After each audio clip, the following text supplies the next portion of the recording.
वो भगवान राम ने भी अपनाया जी। कि प्रातः काल उठ के रघुराया, मातु पिता गुरु नावहीं माता। राधे राधे पंडित जी। राधे राधे, जय जय श्री राधे प्रभु, राधे राधे। तो पंडित जी, आज हम जानना चाहते हैं दिल जी की बात में कि जो आजकल के बच्चे हैं, जो नई जनरेशन है, पहले की जनरेशन जो जैसे हम लोग थे, तो हमसे जो ऊपर वाले की जनरेशन थी वो जी थोड़ा धर्म ज्ञान के बारे में जानते थे और जो हमारी संस्कृति के बारे में जानते थे और हमें कुछ धरोहर में मिला है। लेकिन आजकल के बच्चे सीधे शहर में पैदा हो रहे हैं और जी माँ जो उनके दादी दादा होते थे, जो थोड़ा बहुत ज्ञान वहाँ से मिलता जी रहता जी था, हाँ। वो भी नहीं मिल पा रहा है। तो इसमें कैसा आगे रहेगा, मतलब ये जनरेशन धर्म ज्ञान कुछ जान पाएगी कि नहीं जान पाएगी, और इसका क्या तरीका है कि जो छोटा छोटा हम चीजें कुछ बता पाए तो। जी जी। देखो जी, बहुत सैनी साहब, आपने बहुत अच्छी बात पूछी है, क्योंकि वास्तव में हम सब लोग नई शिक्षा पद्धति की तरफ भाग रहे हैं। बिल्कुल। तो शिक्षा नई हो सकती है, संस्कार नए नहीं हो नहीं हो सकते। सकता। संस्कार हमारे वो पुराने हैं। बिल्कुल। और मेरा मानना तो यह है कि संस्कारों से ही धर्म चलता है। बिल्कुल। संस्कार हमारे हैं, उससे धर्म चलेगा। बिल्कुल। अब संस्कार बेसिकली हमें कहाँ से मिलने चाहिए? हम्म। तो जैसे अभी आपने कहा दादा दादी, संयुक्त परिवार वाली बात, हाँ जी। तो आजकल वो देखने में नहीं नहीं मिलता है। मिलता। और वो उसकी व्यवस्थाएं, मैं बच्चों को दोष कम दूंगा, माता पिताओं का रोल ज़्यादा है। बिल्कुल। बिल्कुल। रोल कैसे ज़्यादा है कि यदि हम किसी सामूहिक प्रोग्राम में जाते हैं, शादी फंक्शन में जाते हैं, या कहीं अपने परिवार से जुड़े हुए प्रोग्रामों के अंदर जाते हैं, कार्यक्रमों में जाते हैं, तो वहाँ से हमें आने की जल्दी रहती है। हम्म। और वही हम यदि कहीं ऐसी टूरिस्ट पॉइंटों पर अपना प्रोग्राम बनाते हैं जाने का, या मॉल जाते हैं। मॉल जाते हैं, तो वहाँ पर हमें समय की फुर्सत ही फुर्सत हो। फुर्सत ही फुर्सत है। तो मैं ये कहूँगा कि जैसे अभी हम कुछ बोल रहे हैं ना, तो हमारे अंदर जो शब्दकोश छुपे हैं, सब शब्दकोश जो हमने सीखे पढ़े हैं, जी। उन्हीं को हम बोल रहे हैं। बिल्कुल। ठीक है ना? सही बात है। अब जो शब्दकोश हमारे अंदर नहीं है, तो हम उनको नहीं बोल सकते। बिल्कुल सही बात तो वैसे ही हम बच्चों को ले सकते हैं है। कि वो जो संस्कार, जो चीज़ देख ही नहीं रहे हैं, हम्म। तो उन सब चीज़ों को वो अपने जीवन में कैसे अपनाएं। सही बात है। और ना ही उनको हम दिखाने की कोशिश करते हैं। बिल्कुल। समय ही अभी नहीं किसी के पास। हमारा जैसे 31 आता है, हम्म। तो हम पूरा एंजॉय करते हैं, पूरी रात बिल्कुल। नया साल का जश्न मनाते हैं, बिल्कुल। जो कि हमारी सभ्यता में है ही नहीं, बिल्कुल नहीं है। हमारी संस्कृति में है ही नहीं। हाँ, पहले तो वो न्यू ईयर ही हमारा नहीं है, नया वो साल न्यू ही ईयर हमारा हमारा ही नहीं है। नहीं है, दूसरा वो संस्कृति जो हमारी नहीं है कि रात को जो है खा पी के डांस करना और वो सुबह नहीं आप लेटे पड़े, मतलब। नहीं। हमारी संस्कृति तो सैनी साहब ये है कि हमें सूर्योदय में उठना चाहिए। बिल्कुल, सूर्योदय से मतलब जो है ठीक है ना? ब्रह्म मुहूर्त में ब्रह्म चाहिए। मुहूर्त में। जी। क्योंकि हमारे बुजुर्गों ने कहा है कि जो उगते हुए सूर्य को देखता है, हम्म। तो वो भी जीवन में सूर्य की किरण जैसे ऊपर बढ़ती है, उठती है, ऐसे ही वो बच्चा भी ऊपर उठता है, वो परिवार भी ऊपर उठता है। जी। और जिसको सूर्य जगाता है, उसकी किस्मत कभी नहीं जगती। कभी नहीं जाए। तो अमूमन कितने बजे सही है पंडित जी? 4 बजे, 5 बजे, मतलब कितने बजे उठ जाना चाहिए कम से कम? मैक्सिमम मैं कहूँगा आज के इस समय में हाँ कम जी। से कम 5 बजे बच्चों को उठ जाना चाहिए। उठ जाना चाहिए। 5 बजे उठ करके अपने जो भी दैनिक क्रिया उसको करना चाहिए, हाँ जी। और नित्य प्रति सूर्य के दर्शन और सूर्य को अर्घ देना चाहिए। सूर्य को अर्घ देना। क्योंकि हमारे जो सनातन में पंच देवताओं का जी। मुख्य रूप से पूजन बताया है, जी। जिसमें गणेश जी हैं, दुर्गा जी हैं, विष्णु जी हैं, शिव हैं, हम्म। और सूर्य हैं। सूर्य महाराज। ठीक है? सूर्य हमारे प्रत्यक्ष देवता हैं, इसलिए सूर्य के सूर्य। मंदिर भी कम होते हैं, बिल्कुल। क्योंकि वो तो सब जगह व्याप्त है। जैसा शेरी साहब मैंने बताया, आपने जी। बहुत अच्छी बात पूछी है। जी। तो हमें बच्चों के संस्कार के रूप में यही कहना है कि हम एक परिवार में अच्छा माहौल रखें, हम्म। अच्छी बोलचाल रखें, जी। और अच्छी बातें बच्चों को बताएं। बिल्कुल। ठीक है? तो सबसे पहले तो जो पेरेंट्स हैं उन्हें ही उठना पड़ेगा 5 बजे, तभी तो बच्चे उठेंगे। हाँ जी, हाँ जी। बच्चे देखेंगे कि हमारे माता पिता जगे हुए हैं, बिल्कुल। तो बिल्कुल। एक दिन नहीं, 2 दिन नहीं, तीसरे दिन वो बच्चे हाँ जी। ऑटोमेटिक उठने लग जाएंगे। बिल्कुल। बिल्कुल। क्योंकि वो घर का जो माहौल होगा, जो वातावरण होगा ना, हम्म। वो काफ़ी अच्छा होगा, काफ़ी बिल्कुल। पॉजिटिव होगा। बिल्कुल। बिल्कुल। जब आदमी एक अच्छे माहौल में रहेगा, अच्छी आबो हवा में रहेगा, जैसे आप तो इस माहौल में भी एक ऐसे जगह से आपने स्थान बनाया है कि जहाँ ग्रामीण परिवेश की झलक है, जी तो यहाँ से आप वहाँ जा कर के देखें तो आप शाम को यदि लेट भी सोओगे तो सुबह जल्दी ही जाग जल्दी जाओगे, जाग जाते हैं, बिल्कुल। क्योंकि वहाँ का वातावरण ऐसा है। क्योंकि सुबह जहाँ पर सूर्यदेव ही हाँ अंदर आ जाते हैं अंदर आ घर में। जाते हैं, तो जहाँ जीवन शैली अव्यवस्थित है ना, हाँ वहीं जी, आलस्य है। आलस्य है, तो सबसे पहले जब सूर्योदय में बच्चा उठेगा तो उसके अंदर आलस्य नहीं रहेगा। बिल्कुल, कहते हैं ना कि बिल्कुल, स्वस्थ शरीर में ही स्वस्थ मस्तिष्क का निवास रहता है। बिल्कुल, तो बच्चा स्वस्थ कब होगा? कि जब वो सूर्योदय के समय जगेगा, जगेगा, स्नान करेगा, सूर्य को अर्घ्य अर्घ देगा देगा, और गायत्री मंत्र का जप करे। बिल्कुल। हाँ, यही मैं पूछने वाला था कि ऐसे कौन से मंत्र हाँ हैं जी, जो कम से कम थोड़ा करने से उसको जो है गायत्री मंत्र, ज़्यादा फ़ायदा हो? गायत्री मंत्र का। तो गायत्री गायत्री मंत्र का वेदों जो की है माँ है। अमूमन जो है कितने मतलब कितनी बारी बच्चा कर ले जैसे देखो बहुत। जैसे मन का हमारा 108 का होता है, हाँ जी, तो समय है तो 108 जप कर ले, हाँ जी, नहीं तो उसके आधे 54 कर ले, हाँ जी, नहीं तो 27 कर ले, हाँ जी, अथवा 11 बार कर ले। 11 कर ले। तो मतलब मिनिमम 11 तो कर ही 11 ले। बार 11 बार मंत्र जप कर ले, बिल्कुल, तो बच्चा इतना पॉजिटिव रहेगा, इतनी उसके अंदर ऊर्जा रहेगी हाँ जी, कि उसको फिर और कुछ कहने की आवश्यकता नहीं नहीं है। रहेगी। जैसे पंडित जी आपने बताया कि साक्षात देवता जो हैं अगर हमारे धरातल पे हम देख सकते हैं जिनके जी, दर्शन कर सकते हैं वो सूर्य देव है। हाँ जी, उसके अलावा हनुमान जी भी जी, मतलब कलयुग में कलयुग के राजा हैं, और हनुमान जी हाँ कलयुग के राजा कलयुग हैं। के राजा हाँ हैं जी, और इसीलिए उनके लिए कहा है कि चारों युग प्रताप तुम्हारा। चारों युग प्रताप उनका प्रताप चारों युगों में और है। वो असंख्य शरीर लेके भी कहीं पर हाँ, भी अतुलित विद्यमान बल जहाँ धाम है जी, वो तो विद्यमान। हाँ जी। अतुलित बल धाम है और ज्ञानियों के भी अग्रगण्य ज्ञानी तो है। बच्चा अगर जो है हनुमान चालीसा का पाठ भी रोज कर ले हनुमान चालीसा का पाठ तो रोज करता है तो उससे उसका चरित्र बनेगा, हाँ जी, उसका मस्तिष्क बनेगा और वो अंदर से स्ट्रांग होगा।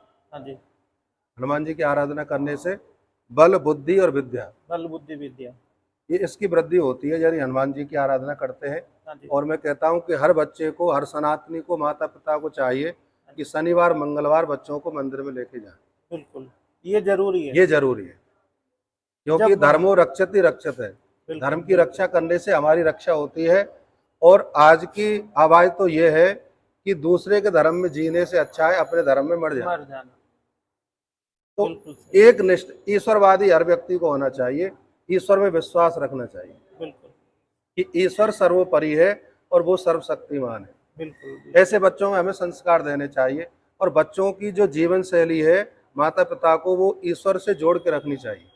सही बात। जैसे ईश्वर बच्चे को बुखार आ गया, हमने दवाई दी, तो उसके साथ दुआ भी देनी चाहिए कि बेटा हनुमान जी का नाम ले, तो ये या विश्वास नासै रोग जगाना। हरे सब हाँ, पीरा, जपत निरंतर हनुमत हनुमत वीरा। वीरा ये दवाई भी दो तो इस चौपाई को बोलो, संकट ते हनुमान हनुमान छुड़ावे छुड़ाओ, मन करम मन वचन करो ध्यान ध्यान जो जो लावे। लावे। क्योंकि हनुमान चालीसा की तो 40 चौपाई मंत्र हैं, बिल्कुल 40 चौपाई 40 मंत्र, चौपाई 40 मंत्र हैं, चौपाई और सब में अर्थ छिपा हुआ है। सब में अर्थ छुपा अभी है। थोड़े दिन पहले हनुमान चालीसा के कुछ 7-8 चौपाई के हमने अर्थ और जो जीवन की क्या शिक्षा देते हाँ हैं जी, वो जी, उस पे भी एक नहीं नहीं बिल्कुल। किया था। और एक विशेष बात मैं बता दूं आपको, जी, हनुमान चालीसा की बात चली है तो हाँ मेरे जी, इष्ट हैं हनुमान जी जी, के, और सब मंत्रों को सिद्ध करने की एक विधि है।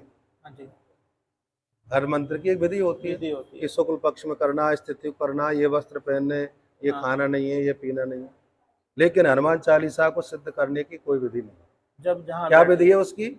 जो ये पढ़े हनुमान हनुमान चालीसा चालीसा होए होए सिद्धि सिद्ध। साखी। साखी कौन है इसका?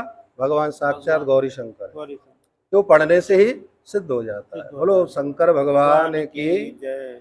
तो ये जो सूर्य भगवान के साथ साथ हनुमान जी का जिक्र आपने छेड़ा, जी, कलयुग के देवता हैं। हाँ जी, और वास्तव में इन दो देवों को यदि व्यक्ति बालक पकड़ ले तो जीवन में वो असफल नहीं होगा। हाँ तो मतलब बड़े भी मैं तो कहता हूँ हाँ, हम वो भी हर जैसे स्थिति में अपने आप को ढालेगा और डालेंगे एक उसके अंदर किसी चीज की जूझने की जो है उसमें ताकत ताकत बढ़ेगी। आएगी। मतलब ये जो है। आजकल कहते हैं कि भाई वो लो फील कर रहा है उसका जो है डिप्रेशन में चला डिप्रेशन गया। जा रहा है ये या सब उसका चीजें विल मतलब पावर कम जो हो रहा है, भगवान में आंतरिक विश्वास की कमी विश्वास की एक कमी ही कमी एक वजह है, सबसे एक बड़ी वजह यही है। बिल्कुल बिल्कुल। ईश्वरवादी व्यक्ति जो होगा हाँ जी, वो कभी भी उसके जीवन में अड़चने आएंगी हाँ जी, लेकिन वो निराश नहीं होगा उससे निराश कभी। नहीं होगा क्योंकि जहाँ आशा है वहाँ निराशा नहीं हाँ, आ सकती। नहीं आ और सकता। आशा तभी होगी जब हमें विश्वास होगा। विश्वास होगा, वो विश्वास रखना जरूरी है। बिल्कुल। और दूसरा ये है, बच्चों के लिए सबसे अच्छी बात मैं कहता हूँ, वो भगवान राम ने भी अपनाया जी।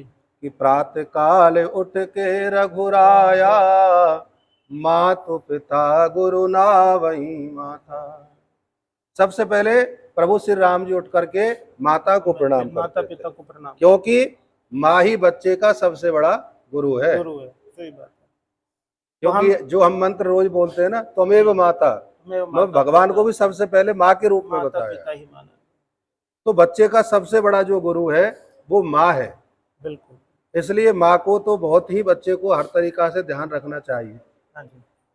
और सबसे बड़ी बात यह है कि जो बच्चों को आजकल हम शिक्षा दे रहे हैं, संस्कार नहीं दे रहे हैं, ये हमारी बहुत बड़ी भूल है। भूल है, इसका खामियाजा इसका भुगतना पड़ेगा। खामियाजा भुगतना पड़ेगा। अभी भी आप देख लो, बच्चों को पैर छूने के लिए आप कहिए तो घुटने छूते हैं।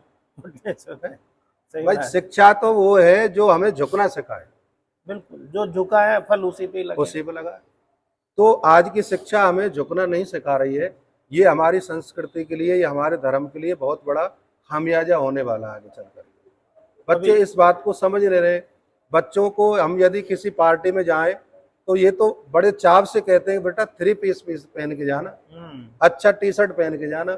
लेकिन हम ये नहीं सिखाते, हमारी संस्कृति कुर्ता पजामा की है, कुर्ता धोती की है, तिलक लगाना है। तिलक लगाने की है। कि घर में कोई पूजा है अथवा हम विशेष दिन कोई मंदिर नहीं, जा रहे वैसे हैं, भी अगर रोज भी तिलक लगाएं तो बहुत ही कोई अच्छा है। दिक्कत नहीं है। बहुत मतलब ही मैं अच्छा तो है। जैसे सुबह में हनुमान चालीसा डेली पाठ करके जाता बहुत हूँ बहुत बहुत ऑफिस, बढ़िया, बहुत अच्छा। और उसके बाद श्री राम स्तुति, हाँ जी। और उसके बाद तिलक में चंदन का रोज लगाता हूँ। मैं तिलक ऑफिस जाता हूँ, मीटिंग जाता हूँ, मुझे कोई फर्क नहीं, नहीं ये हमारी सनातनियों की पड़ता। पहचान तो है। भाई जब आप टोपी लगा के आ सकते हो तो तो हम इसमें क्या तिलक नहीं लगा हाँ सकते? बिल्कुल नहीं, ये तो हमारा जो चिन्ह है, चिन्ह है। चिन्ह है। और जिसने ये चिन्ह लगा रखा है ना, वो बिल्कुल। ना गलत देख सकता और ना गलत कर सकता। कर सकता।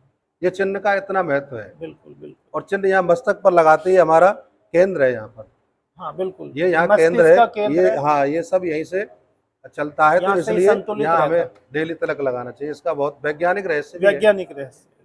हम तो बड़े गौरवशाली तो हैं कि हमारे धर्म के पीछे विज्ञान है, हाँ, हमारा तो सनातन विज्ञान ही है अभी। सनातन विज्ञान। देखिए, सनातन तो जितना मुझे पता है, पंडित जी आप तो मतलब विद्वान है नहीं उसमें, नहीं नहीं, फिर वो आपके भी लेकिन बहुत जहाँ अच्छे भाव हैं। तक मैं समझता हूँ कि सनातन मतलब धर्म नहीं बल्कि एक जीवन की पद्धति है। पद्धति, उन्होंने बिल्कुल। हर चीज को, भाई पीपल हमारे देव हैं, इनको हाँ जी पूजना, इनको काटना नहीं है। जी। तो उसमें विज्ञान छिपा था कि पीपल जो है ऑक्सीजन दे रहा है आपको दिन ऑक्सीजन रात। 24 घंटे तो दे रहा, उन्होंने भाई बिल्कुल ये बिल्कुल। सिद्ध कर दिया कि भाई ये देवता है, तो ये आज दे हम ये चीज बता पा रहे हैं। जी, तो ऐसी कई चीजें हैं जो उस समय में सिद्ध हो गई थी, लेकिन उन्होंने उसको धार्मिक रूप दे दिया। धार्मिक रूप। और धर्म हमारे जैसे, अगर हम शास्त्र पढ़ते हैं तो जब भी कोई ऐसी स्थिति आ जाती है, मतलब जहां पर डिसीजन लेना कि भाई ये डिसीजन लेना, वो डिसीजन लेना, चाहे जी श्री रामचंद्र जी ने भी लिया, जी। तो उसमें यही पूछा जाता है इसमें धर्म क्या कहता है। हाँ बिल्कुल तो मतलब बिल्कुल धर्म वो एक नियम कानून है जो मतलब तर्क संगत है हाँ बिल्कुल और बिल्कुल। धार्मिक है, जहां पर जो आप हमें। कह रहे हो उसको मैं एक सादा शब्दों में बता देता जी हूँ जी। कि जो वेद कह रहा है वो धर्म है, हाँ जी। और जो जिस चीज के लिए वेद मना कर रहा है वो अधर्म है। अधर्म है। सीधा इसका ये स्वरूप में समझ सकते बिल्कुल हैं बच्चे। बिल्कुल। तो वेदों की आज्ञा यही है कि हम अपने से बड़ों का सम्मान करें, बिल्कुल और बड़ों का भी ये दायित्व है कि छोटों को शिक्षा के साथ में संस्कार भी दें, बिल्कुल। अपने संस्कारों को बताएं, अपने महापुरुषों की उनको कथा सुनाएं, बिल्कुल और भगवान के मंदिर में बच्चों को लाएं तो देवताओं से उनका परिचय कराएं। बिल्कुल सही बात है। परिचय कराएं, परिचय इस प्रकार से कराएं। मैंने कई माताओं को देखा है, गणेश जी के आगे मत्था टेकेंगे, कहेंगे बेटा गन्नू को प्रणाम करो। अब ये अंग्रेजी बीच में और घुस गई, इसने व्यवस्थाएं खराब कर दी। अब गन्नू कहने से तो ना गणेश जी सुन रहे, और ना तुम्हारा उनका नाम लेने का कोई महत्व हो रहा, ना सही तुम्हारी वाणी पवित्र हो रही है, ना वाणी। और ना बच्चे को संस्कार जा रहे। सही बात है। तो बच्चे को सिखाएं, बेटा मंदिर में जाना है, मंदिर के बाहर ही चप्पलें उतारनी है, मंदिर में जाके सबसे पहले भगवान गणेश जी को प्रणाम करना है, वो सही बात। बुद्धि के दाता हैं। बुद्धि दे। उसके बाद अब सावन का महीना चल रहा है, बहुत ही पवित्र मास पवित्र है। महीना। तो बच्चे यदि रोजाना व्यस्त हैं तो रविवार को लाएं, बिल्कुल भगवान शिव को जल चढ़वाएं, बेलपत्र चढ़वाएं। बिल्कुल सही बात। तो उससे क्या है, बच्चों को लाभ तो उनके हिसाब से मिलेगा ही, साथ साथ में उनको संस्कार भी मिलेंगे, उनको हमारे धर्म के बारे में पता चलेगा कि सावन का महीना भगवान शिव को प्रिय है और हमें मंदिर जाना चाहिए। बिल्कुल। तो सब ये व्यवस्थाएं मतलब ये परिवार से चलती हैं। आध्यात्मिक ज्ञान के अलावा जो प्रैक्टिकल फायदे हैं वो भी धर्म जी, से ही होंगे। धर्म के फायदे। तो हमारे पंडित, धर्म में कोई नुकसान वाला कोई कार्य ही नहीं है। बिल्कुल बिल्कुल जो भी हम एक कार्य करते हैं वो उसका हमें लाखों गुना बढ़ करके हमें लाभ मिलता है। बिल्कुल। और बुजुर्गों ने ये कहा है कि पूत सपूत तो क्यों धन संचय, और पूत कपूत तो क्यों धन संचय। हमने पुत्र को यदि संस्कार दे दिए तो सही बात है। संपत्ति की देने की जरूरत नहीं है। नहीं है। और और बहुत हमने बच्चों को संपत्ति दे दी, संस्कार नहीं दिए, सही बात है। तो वो संपत्ति का कोई मायने नहीं है, और बिल्कुल, ना उसकी बिल्कुल। नजर में उस संपत्ति कुछ वैल्यू है, वैल्यू नहीं है। क्योंकि उसके अंदर संस्कार ही नहीं है। संस्कार। तो इसलिए एक श्लोक में बताता हूँ आपको जी। कि हमारे संतों ने पहले ही गाया है हाँ जी।